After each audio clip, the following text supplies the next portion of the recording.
Jews pay a lot of attention to words, specific words. This is the tradition going back to the time of the Torah, and for the millennia in between then and now, it remains a central tradition.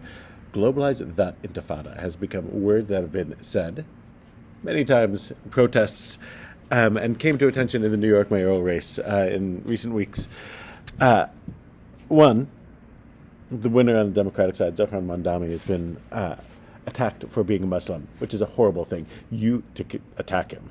It's okay to be Muslim. That's the whole point. People can be different religions. That's all right. Not everyone's supposed to be the same, and you can't penalize somebody for being of a different religious or ethnic group. That's supposed to be fine. I live this, by the way. I don't vote for people or against people because they're Jewish. I vote based on their policies and their character and how I think they'll win, if I think that they'll be effective in trying to implement those policies. I don't vote based on ethnic group, even when it's mine. And Mr. Mamdani refused to condemn the phrase globalize the Intifada, saying he doesn't police language. One, condemning bigotry is something that we should do, and so his refusal to do that doesn't speak well. And the phrase itself, globalize, which means do everywhere. The Intifada. Intifada is an Arabic word that I understand means shaking off, can mean a spiritual struggle. Here it doesn't mean a spiritual struggle because in that three-word phrase, globalize the Intifada, the means a specific one. If it referred to spiritual struggle, it would be globalize Intifada. It'd be a shorter phrase, but it's not.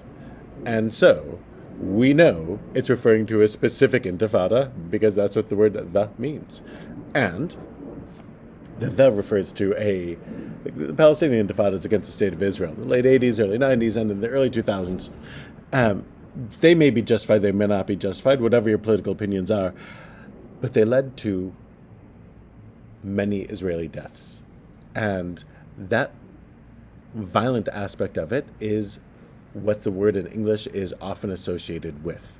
So what would the hearers of the phrase globalize the Intifada assume that it meant? It seems to be a violent call, a call to globalize this violence against Israelis, against a national group.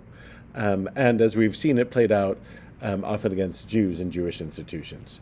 Whether or not that's the intention, that's the effect. It's worth condemning.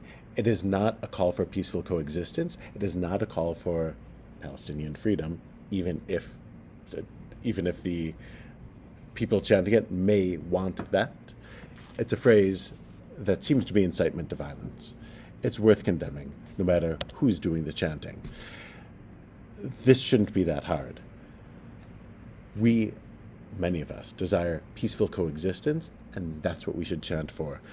Chanting for violence against Israelis or Jews is something that we all should condemn. That's not policing language. That is building a proper civil society between people who have serious differences, even on big issues. This week in the Torah, we read about how Moses didn't listen to words closely and was kept out of the promised land for it. God says, you should speak to the rock and bring water from it. And it says Moses, he